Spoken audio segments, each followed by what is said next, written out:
I love that you mentioned, yes, it's a process and a flow of things. What I'm very mindful of is that being given the space to do self work is not something that we as Black women, Caribbean women, women of color, Hmm. but mostly us in the African diaspora don't acknowledge as valuable. Right.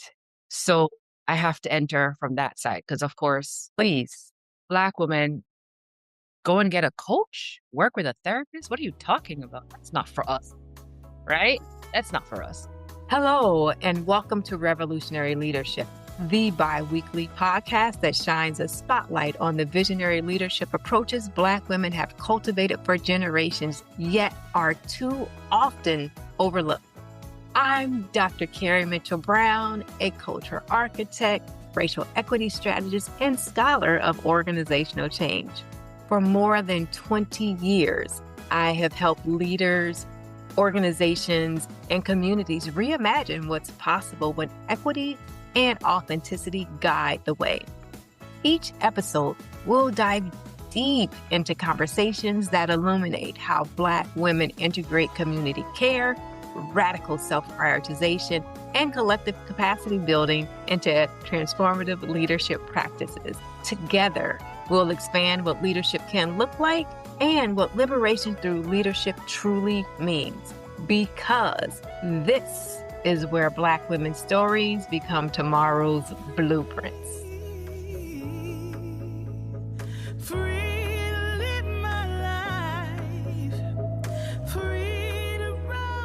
Welcome back to Revolutionary Leadership, where Black women's stories become tomorrow's blueprint. We are at the midpoint of season 1, and something powerful has been happening. So in the first half of this season, we've been exploring how Black women leaders navigate systems that were not built for us. We talked about breaking free from savior and scapegoat traps. We explored strategic reinvention and bold advancement with Leilani Brown. We learned why financial protection is leadership power with Leslie Batson. We discovered how communication becomes transformative power with my dear friend Monique Russell. And we've built decision-making frameworks that elevate us into leadership with Cheryl McDuffie James. And we mastered organizational politics as strategic brilliance with Stephanie Medina. But here's what I've discovered across decades of organizational transformation work. You can master every external strategy. You can navigate brilliantly. You can build the most sophisticated toolkits. But if you're operating from depletion, if you are burned out, if you lost connection with who you are, none of this is sustainable. And here's the truth many Black women leaders don't have a language for yet. Burnout is not a personal failure. It's a signal that the way we've been taught to lead, perform, and contort ourselves is incompatible with our bodies, our culture, and our humanity.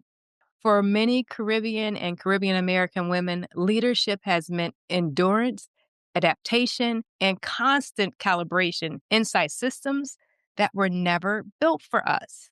And joy often becomes collateral damage. So for the second half of season 1, we are shifting. We're moving from external navigation to internal power. And we're starting with what most leadership frameworks treat as a luxury: joy. Today's conversation asks a different question. What if joy isn't something we earn after success, but a form of intelligence that reshapes how we lead? This episode explores joy as embodied leadership, cultural resistance, and strategic recalibration, and what becomes possible when Black women stop abandoning themselves to succeed.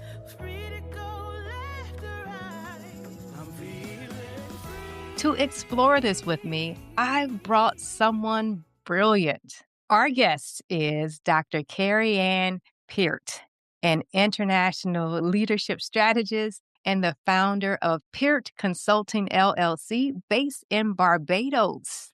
Jamaican born and globally grounded, Dr. Kerry brings more than 17 years of experience across nonprofit, HIV/AIDS advocacy, healthcare, education, and corporate leadership. Her work centers Caribbean and Caribbean American women professionals navigating leadership across borders, cultures, and systems.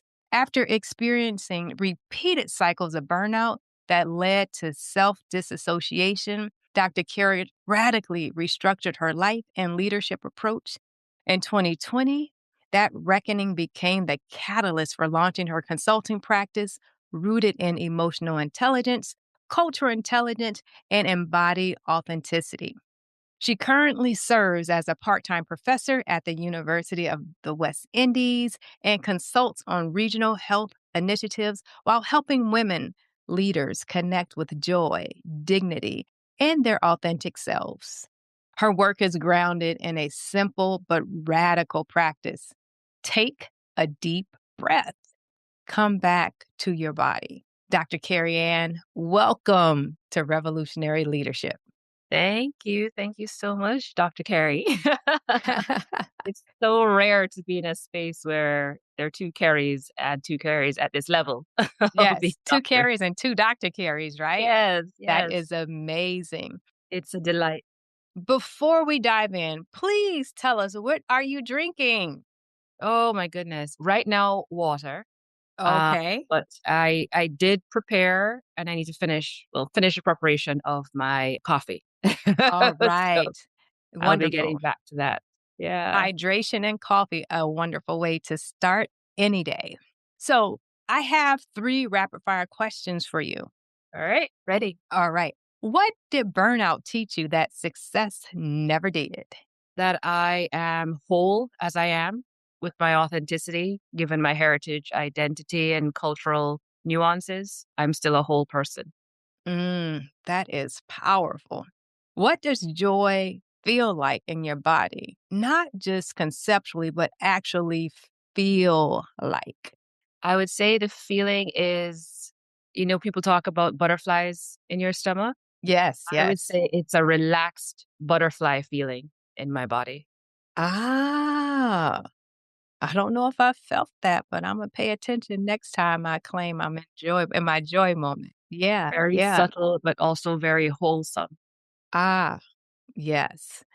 What's one way Caribbean women are misread or misunderstood in leadership spaces? One way, just one? Just one for now. We'll dig in deeper. I would say that one way we are totally misread is by others tagging the quality of our work, the way that we have particular standard and quality to our work is a opportunity to exploit us. Oh. So that is something I would say I have recognized because we do our work at a particular level and quality and Mhm. it's Mhm. often really good and it stands out. People think that means pile everything on us and overextend us. Oh my gosh. We are going to come back to all of this, the burnout lessons, the joy in the body, and the being misread. But I want to start with your story because you said something in our earlier conversation that absolutely stopped me.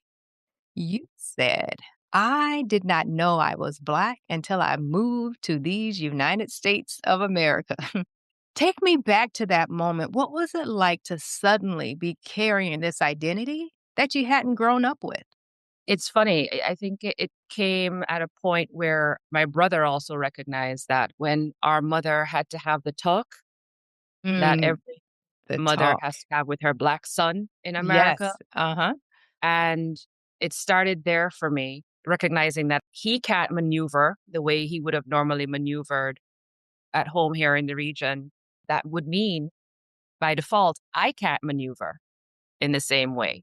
And going through my particular steps in college and then my career, that kind of thing became more and more apparent that you cannot, you cannot lean into how you see yourself as a Caribbean person. There has to be other labels. Right. And I recognize that the other labels that people preferred were tagging me as a Black woman so that they could then stereotype me with all of the angry Black woman and find all of the other stereotypes that they like to add on to that identity while still appropriating that identity. So very interesting. Right. Very, very interesting. Yes. And what you're describing is what I call the disassociation trap in my work. So when you're told to perform an identity that isn't authentically yours, your body knows. You can feel the disconnection. Absolutely. Absolutely. And I felt it deeply and ignored the feelings. That was kind of the quote unquote breaking point in 2020 that I mentioned to you, was like a real like catalyst, as we say, for having to do things differently and having to be in different environments intentionally. Yes, and always do the analysis. I experienced something similar, though in a different context. At 44, I had twins and faced severe postpartum depression. I was supposed to be this organizational transformation expert, leading major racial justice work, but secretly, I couldn't even get out of the bed some mornings. The identity that I was supposed to perform, this strong Black woman leader who has it all together, it was killing me. The moment that I realized I had to stop performing and start reclaiming who I actually was, that's when my real leadership journey began. And I have been leading for probably 20 plus years before that time. So you mentioned 3 cycles of burnout. Yes. Whew, Yes. three Yes. cycles. Ah, three. Walk me through what that looked like. What were you trying to maintain that your body was rejecting? Yeah, I think it was, well, I don't think, I know it was attempt to maintain the identity placed on me, right? The way that people were consuming me. Mhm, And they were mhm, consuming me as a Black woman, strong Black woman, mhm. strong Black woman who has it together and is of senior professional role, who is of high standards in her work and the way she Can do performs, anything, can do right? anything, right? Yes, So yes. call Kerry to lead it or get Kerry to manage the team or all of those things.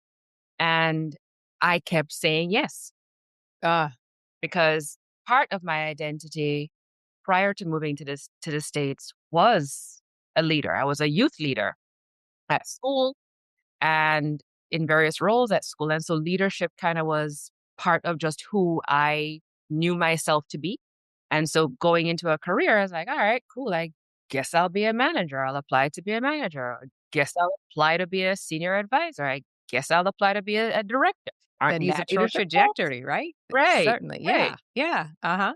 But in the way that you are expected to show up in those spaces, it really creates a serious tug of war Mm, for you.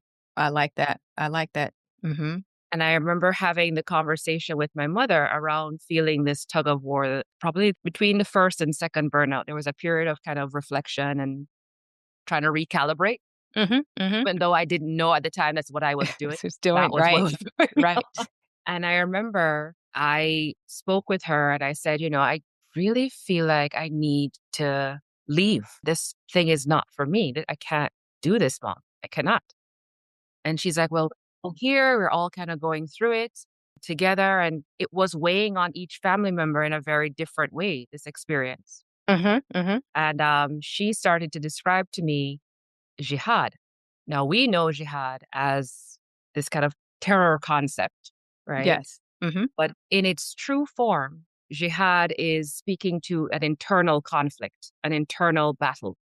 Yes. Hear about other cultures talk about the good wolf and the bad wolf. Which one wins? Yes. The one you feed, Yes. right? So Right, jihad the one that you also feed, has yeah. the same kind of principle. Your yin and yang, how those meet and conflict at certain points in time. And that really opened up for me. And I said to myself, well, this has been going on for a while, not feeling good, just first externally in the spaces I was navigating. I didn't feel good going into Uh, certain spaces. yes. Mm-hmm. And because I had to go there, it was work, right? I had to go to work. I had to show up at certain things to maintain this identity, this performance identity, as you were mentioning before. And I kept doing it. And so, second cycle of burnout. So, the first one, you don't really realize you're even in. You Right. just think, I'm as many tired. women, I'm tired. Yeah. yeah, I'm tired. It's and I need to move to do something else. This no Move to do longer works for me. something. I need Yes. to take a Yes. vacation type of thing. Yes. So, Yes. that's what I did. Came back, felt okay. Like, all right, cool. Step on back in and do this thing again and be my best self. And then it started to seep in, started to Yes. become an internal feeling of anxiety in the mornings, the knots in the stomach, Mm-hmm. Mm-hmm. the not wanting to engage in certain things that I normally would feel great doing. Right. Little flashes of second guessing myself Mm-hmm. started to happen in that second cycle. For some reason, I said to myself, well, okay, work is work. This is just what happens at work. Yeah.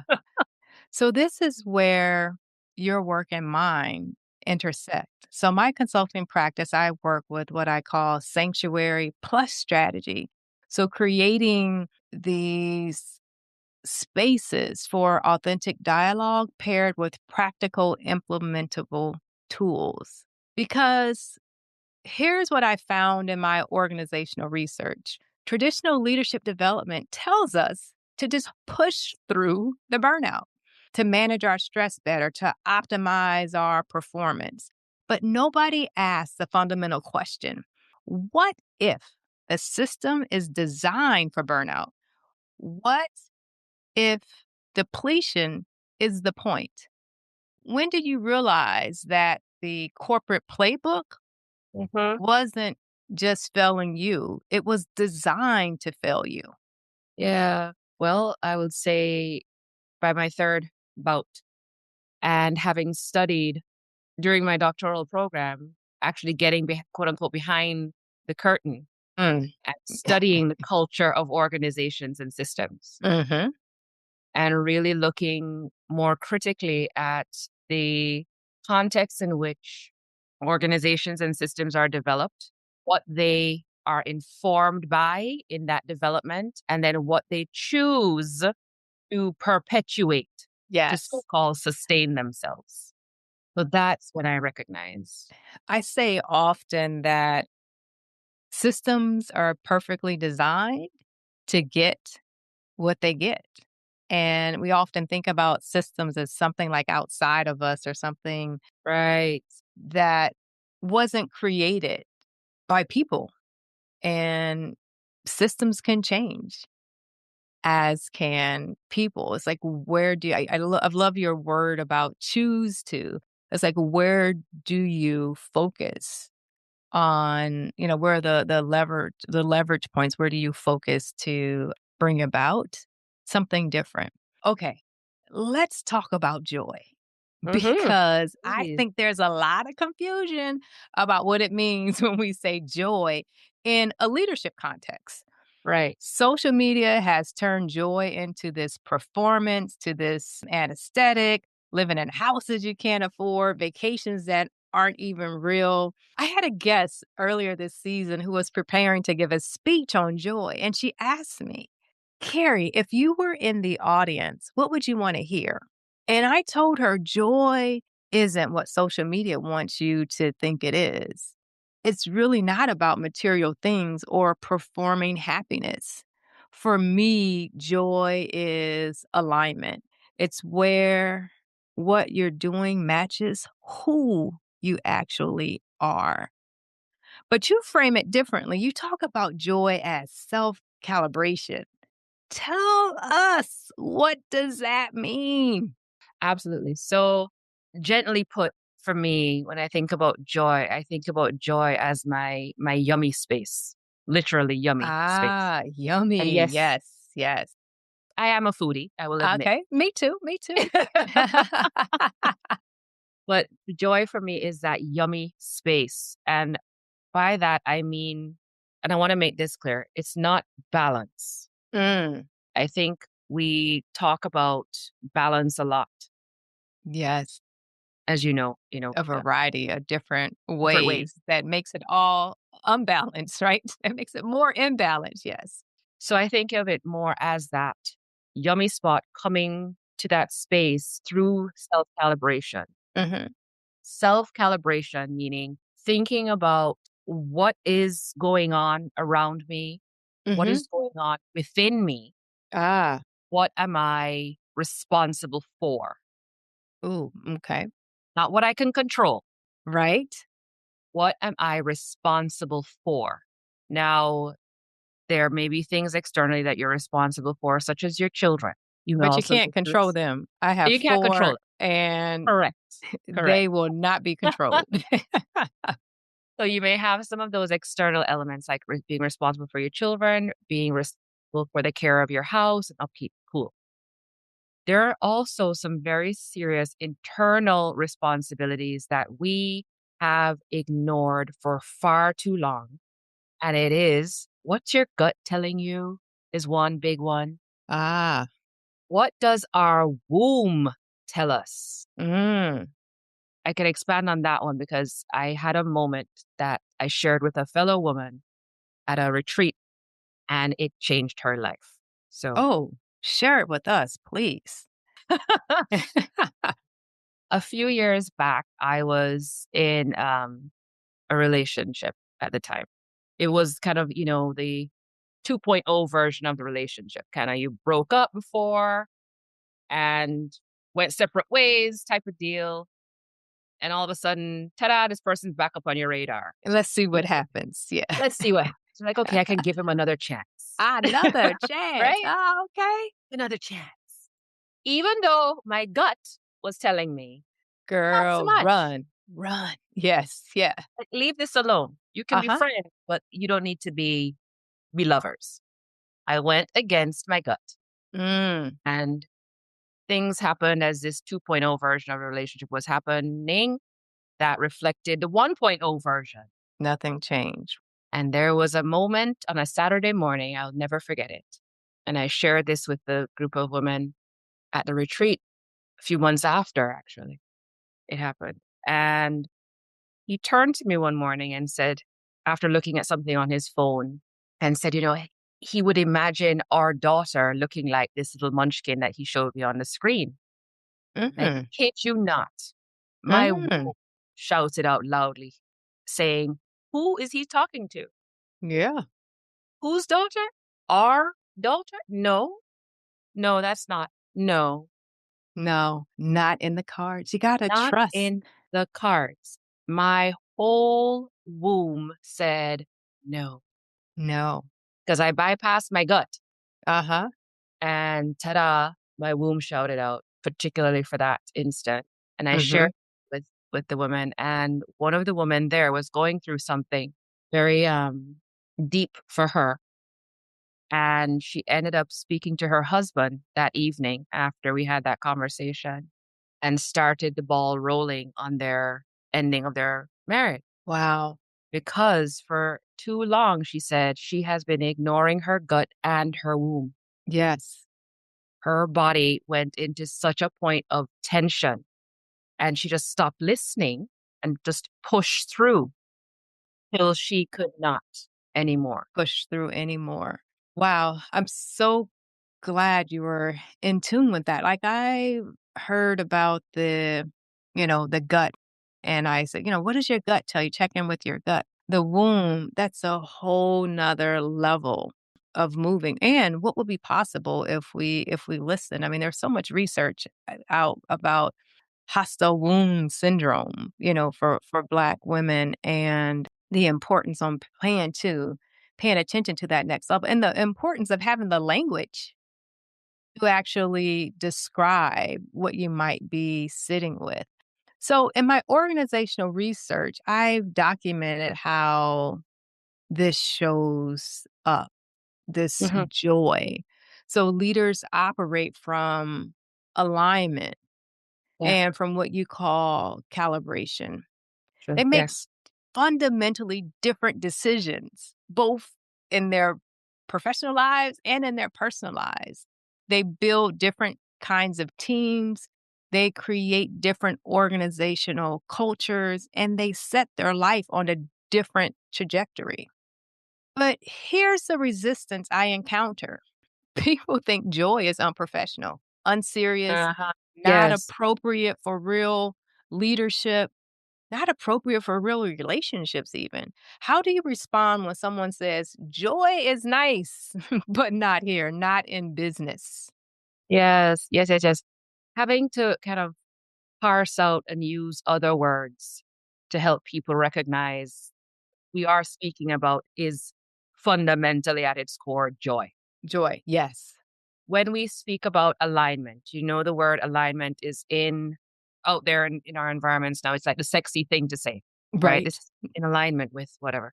That's one thing. So we can reframe things for people in these leadership spaces to say that probably you're not in alignment with your Mm-hmm.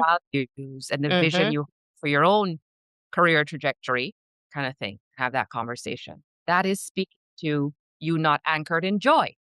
Because remember, as I mentioned, joy is a space of self calibration where you are safe, where you feel whole and confident and can then operate from. So alignment is a big thing, the self calibration as I see it. Another thing with talking about joy in our leadership spaces is to ask, which I do in a number of my containers with my clients, asking them, well, what is fulfillment to you? Mm-hmm. If joy is too fluffy and kumbaya, Right. Right. let's use the word fulfillment because Yes. then that is rooted in joy. So it's finding some of these other words to help my clients and those I support figure out, well, you talk about these things alignment, fulfillment, success, sustainability.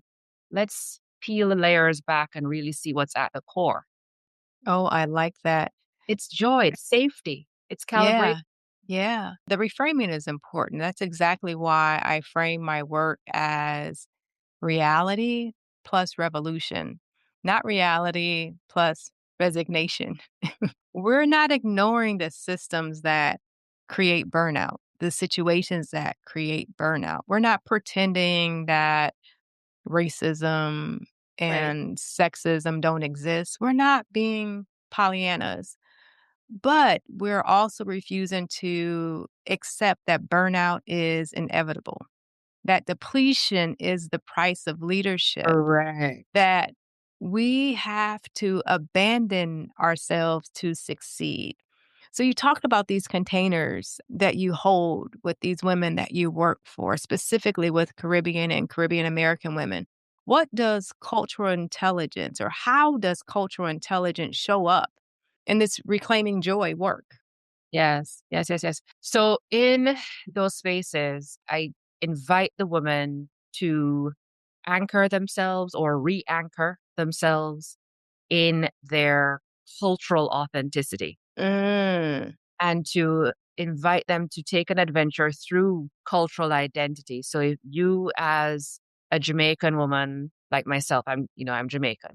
I live here now in Barbados to work with Bayesian women. I ask Bayesian women, take a trip through your Bayesian identity. okay. Yes. What are some things from your identity as just Bayesian that are Hmm. yummy? Oh, okay. Yes. What is it that's just from that one identity? Because we hold multiple identities. Hmm. We do. From that one, what's yummy? Hmm. Pull those things out. Great. The other identity they may hold, I have a lot of mothers I work with. From your Yes. identity as mother, what's yummy? Don't tell me about the lack of sleep, the diapers. I know that reality. I Yes, got. yes. Yeah. But from your experience as mother, what's yummy? Mhm. And just go through those different identities and then getting to their professional space. And they're coming to me because, of course, a number of them are burnt out, Mhm. overextended, just Mhm. miserable professional space. But what's yummy? Because you got Yeah. this career or this job for something. Yes. And aligning, looking at all those yummy things across your identities Yes. and anchoring that you associate these things with being joyful, with being calibrated at the core, based on your heritage, based Mm, on your cultural nuances. All these things are, from your perspective, yummy. And that, your cultural identity as a core element, as a foundation block for who you are, is rich. And there is no need to depart from it. so you said something a little bit about peeling back the layers a few minutes ago. Yeah. This is a framework and this is a process that you use. Yeah. Yeah. It is. So, from what you shared, this is how you can actually help people move from burnout to calibration, from performing to being. Right. Can you walk us through it? When a Black woman, Mm-hmm. a Caribbean woman comes to you depleted, where do you start? Mm-hmm. Mm-hmm. I love that you mentioned, yes, it's a process and a flow of things. What I'm very mindful of is that being given the space to do self work is not something that we as Black women, Caribbean women, women of color, Hmm. but mostly us in the African diaspora, don't acknowledge as valuable. Right.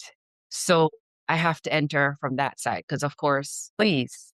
Black women go and get a coach, work with a therapist. What are you talking about? That's not for us, right? That's not for us. Yes, Yes, I it had is for us. someone tell me, they're just gonna tell me I'm crazy. I was like, "They will only tell you you're crazy if you're actually crazy. You're actually great. Try it I out. have to Just see how it I have to works." anchor in that reality that first and foremost, these women do not believe that this is for them. Right. Yes. So that's where I start. And then moving into that layered approach of kind of who you see yourself versus who are you actually being? Because there's a lot. I love the fact that you mentioned that being piece as well. There's a lot of doing. We're Yes. doing all of Yes. the things. All of the things, all the time. Yes. We are doing motherhood. We are doing the role of wife. We are doing the role of CEO. We're doing the role of business owner. Doing, doing, doing, pushing, pushing, pushing, and completely forgetting the being. Mm. Being is there. The being is consistently there through all the doing, but we ignore it. And so in my containers, it's a moment to sit down. And I personally love silence. And I know some of my clients hate it. So Yes. I'm like, that's okay. You're gonna feel all the cringe in Yes. this coaching session with me today. Because I want you to feel into what you have been ignoring Mm. is your ultimate and fundamental being. And once you recognize that being, then we can start talking about the calibration and the Mhm. joy. Mhm. Right. It's deep work. And the container of coaching for women, my culturally divergent women is what I call Yes. them, Yes. I is love tagged that. under island rooted. So Okay. it's acknowledging I'm an island girl and that a number of my clients are coming from island type of cultures, Sure. Mhm. but not restricted. And Right. then the rooted is talking about the fact that we're going to go deep, right? This isn't just me saying, okay, after 3 months, you're going to be all fine and dandy. Bye bye. No, my containers actually go for longer than that Right. because Right. talking about why you do what you do and why you've been ignoring yourself. Requires some serious interrogation. Exactly. Yeah. And then reframing and reprogramming. I told my husband just this week that it's work to reprogram through all of the conditioning that you've had over 40 odd years. Right. It is Or work longer. or Yes. longer. Yes. Yeah. Okay. I want to pause because there was something that you said is so important for our listeners to understand. So, when Dr. Kerry asks, what actually feels good in your body? Oh, For yeah. many women, Mhm. no one has ever asked us that question. We've been socialized to ignore our bodies, to push through the pain, to treat our needs as luxuries that we can't afford. And so I remember when I first started doing my own interrogation work after my postpartum or during my postpartum crisis, someone asked me, "What do you want?" I literally could not answer. I could tell you what my kids needed, just like you said. I can tell you what my organization needed. I can tell you what my community needed. But what I wanted, what felt good to me, I had no access to that information. It took a lot of therapy, and months of practice to even begin to reconnect with my own desires, my own needs, and my own body's wisdom. Yes. So when women can't answer that question, when they're completely disassociated from their own needs, please give us concrete examples of how you help them start reconnecting. Sure. There's not a one size fits all. I want to say that for sure. Women are in different spaces, but the core of it for me, and of course, being mindful of a trauma informed space, right? I also operate from that angle too, because when I ask women about what feels good in their bodies, some of the women I work with have gone Mhm. through degrees of, A so lot I'm of traumas. careful Mhm. about what's being unleashed in those spaces. Yes. But honestly, asking first to define safety. So I know what safety is for me, and I know how to offer a safe space based on my understanding and experience of safety. But asking my clients to lead me in their understanding is a priority. So in my one on one experiences, I always want to know, what is your definition of safety? Because in order for me to work to help you get through those different layers and get to the roots, you need to feel safe with me and in yourself in the process. So anchoring into safety first, defining that, and from there, doing that work of, all right, well, here's what you shared about what's going on for you now. Where have you departed from your safety? Where else have you departed from safety in your life? Mhm. And what are the things you've ignored over this period that now you've normalized? And oftentimes it's, oh, I've normalized pushing through. I've Yes. normalized not sleeping, not Mhm. eating, exercising, etc., etc. Okay, great, we understand these things. Now tell me, what does pushing through feel like Mm. versus what safety feels like in a Mhm. particular context? And asking kind of some of those, I call them basic questions before we start articulating what joy means to them and what joy Right. feels and sounds and looks like, Yes, yes. right? So it's a very layered experience. But I start off by level setting in understanding their definition of key terms that we'll be using throughout our engagement together. So that is what coming into my space kind of looks like, sounds like, feels like. It's following your lead based on your definitions and experiences while still being cognizant that some things are challenging for you, but recognizing that all of these things create the leader that you are. Right. So we talked about the reality, the burnout, the imposed identities, the Mhm. exhaustion, and we talked about the revolution, the frameworks, the practices, and the reclaiming. Now I want us to paint a picture of what becomes possible. Because in my organizational transformation work, I witnessed something powerful when one Black woman leader reclaims her joy and models sustainable Mhm. brilliance instead of burnout. It creates permission for others. Yeah. When she refuses to be the savior and instead builds collective capacity, the entire organization's leadership model shifts. When she operates from calibration instead of constant performance, innovation that wasn't possible before suddenly emerges. When you imagine Caribbean American Black women leaders operating from reclaimed joy, leading with their full humanity, refusing to play by the broken rules. What becomes possible that isn't possible now? You know what image came to my mind when you started off? Mm, The canary in the coal mine. Oh, okay. Yeah. Yeah. We become that canary. We are the beacon. We become a beacon. And I know for many of us, we've leaned into the word resilience Mhm. a lot. And that Yes. is a very different thing for me. So I'm not going to use resilience. But we become that beacon of calibration, that it's Mhm. real, it Mhm. exists for us Mhm. as Black women, but also we also become that beacon that authenticity Mhm. and cultural divergence is beautiful. Yes. Because when we Yes. sing, when a canary sings, Mhm. it is gorgeous. Yes. When we use our voices from a calibrated space of joy, it outshines all things. And that the sustainability from that is unmatched, I have to say.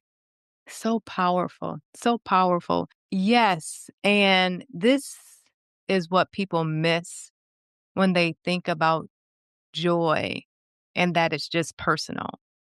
This isn't just individual performance, this is systemic transformation. Correct. So when that canary sings, we all get the benefit of that sound. When leaders operate from alignment, from calibration, from what you're calling embodied authenticity, they make different decisions about who gets hired, who gets promoted, what behaviors get rewarded, what organizational cultures look like, how resources get distributed. They create environments where other people can show up in their full humanity, not leaving parts of themselves at the door. Hmm. In your consulting work, what have you witnessed when organizations actually support this approach versus when they just pay lip service to well being? Oh gosh. With the managers that I work with in those spaces will say that, I no longer feel like I have knots in my stomach going to work. Ah, So we get some physical adjustment. But wholly, teams become a lot more cohesive mm-hmm, when we now recognize each other from a values perspective in terms of the values someone brings. mm-hmm, They're nuanced in their thinking. Yes, they're experienced in different ways, et cetera, et cetera. Those are all valuable. Those are our assets. So if yes, we look through an kind of the asset-based lens versus the deficit piece that we mm-hmm, mm-hmm, often do in our society, yes, then we get to more readily say, oh, you know what? So and so is strong at that because we've built a better rapport. And now I see that he can actually do this work in this way. Let's bring him on the team. Oh, that reminds me, so and so is also strong at, and we now bring a more intentional asset based frame to the work where we right, invite people based on the things that we recognize about them that are strong and right. the beacons that they are to Mm-hmm. build a new approach, linked approach to our work. So Wow. it shifts in that way where folks Mm-hmm. recognize each other from a more positive human angle versus, oh, well, she doesn't look like me or she doesn't sound like me. And so therefore this stereotype, that stereotype, Yeah, yeah, stop with the stereotype. yes, yes. Let's stop. Okay, so let's bring this all together for our listeners. Here's what you now have from this conversation. First, you understand that burnout is not your personal failure. It's a signal that something in the system is incompatible with your humanity. You have the peeling layers framework to understand where you are and where you're going. You can introduce daily calibration checks as a practice that you can start tomorrow morning, even. You have permission to refuse the broken playbook and create your own. Now, will this be easy? No. Will there be resistance? Absolutely. Will people be uncomfortable when you start setting boundaries and reclaiming joy? Yes. But here's what I know from my research and my practice. And Dr. Kerry, you've shared this with us today as well. The cost of performing imposed identities is always higher than the cost of reclaiming your authentic self. Burnout will cost more than boundaries will. Disassociation will cost more than calibration will. Resignation will cost more than revolution will. Dr. Kerry, what's one thing you hope listeners carry forward from this conversation? One thing I would say, I really would hope that the listeners start to open up to their self work, Mm, right? And when I say that, I don't mean booking more manicures and pedicures. I'm not talking yes. about self care and that Yes. off life. I'm not talking about that. Right. I'm talking about the actual work, the coming to the realization and that you have deeply neglected yourself, authentic, Right. Right. and have to come back to who you were truly meant to be. And notice I say be, not do. Be. Right. Meant to do. You're meant to be. So do it. Yeah, I would really like them to invite that for themselves to really take on the self work. Wonderful. Please tell our listeners how they can find you. Oh, sure. So I'm on LinkedIn for Okay. sure. Search for me on LinkedIn. It's Kerriann, last name Peart. Search that on LinkedIn and I pop up. I'm also on Instagram at dr.kerri_p. So I'm on that space as well. Okay. Not too active, but I'm there. Or they can just email me at hello@peartconsulting.org. Wonderful. We will have all of those links in the show notes. All right. I want to leave you with 3 specific call to actions depending on where you are in your leadership journey. Pause today. I mean, literally pause and ask yourself, what actually feels good in my body? Not what should feel good, not what your vision board says, what actually feels good right now in this moment. And let that answer guide one decision this week, just one. If you lead an organization or a team, examine whether your leadership culture rewards disassociation or supports wholeness. Are you celebrating people who never take a vacation, who respond to emails at midnight, who sacrifice their health for the mission? Because sustainable leadership requires embodied leaders, and you can't create that by rewarding depletion. And if you're an emerging professional, early in your leadership journey, joy is not a reward for later, not something you get once you've made it, not a luxury you can't afford right now. Begin now. Your body already knows what alignment feels like. So listen to it. Dr. Kerry, thank you for this beautiful conversation, getting to explore joy as a revolution with someone who's living it, who's helped other women reclaim it. That is a gift. This conversation reminds us that joy is not soft, it's precise. It tells the truth faster than logic. It exposes misalignment before collapse. It calls us back to ourselves. Dr. Kerry offers a leadership blueprint rooted not in performance, but in presence. And when Black women lead from reclaimed joy, we don't just change how we work, we change what leadership makes possible. To everyone listening, we're at the midpoint of season 1. The first half focused on how we navigate. The second half goes deeper into internal power sources that make all those external strategies sustainable.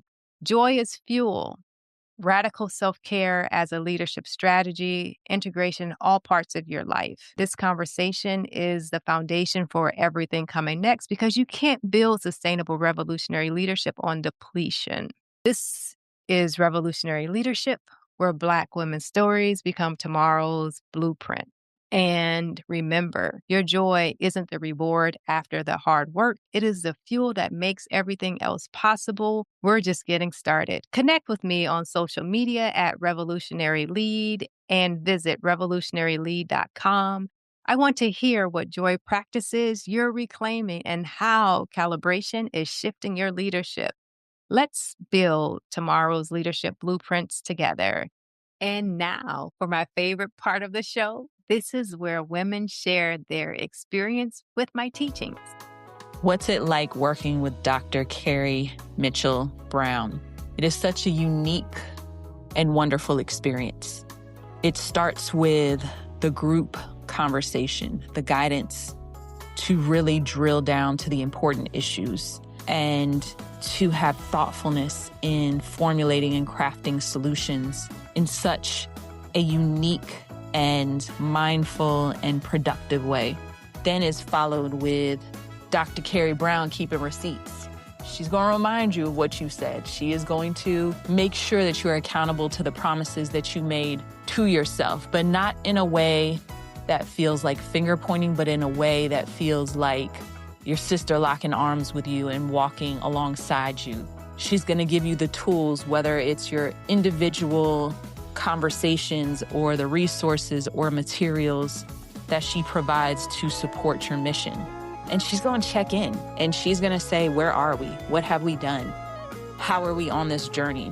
And it's all of those things with the relatability, with the comfort, with the confidence that she brings to those communications that has such a profound impact on you as a group trying to figure out a problem and being solutions oriented, and how carefully and how craftful she is in pivoting that to your individual plan and how to move forward. So in short, she is absolutely, absolutely wonderful at what she does. Thank you for sharing your brilliance, your compassion, and your commitment to Black women, leading with power, ease, and strategy. Thank you for listening to Revolutionary Leadership. If today's conversation sparked something in you, subscribe wherever you listen to podcasts and share this episode with another change maker in your life. Until next time, keep leading with purpose, joy, and revolution.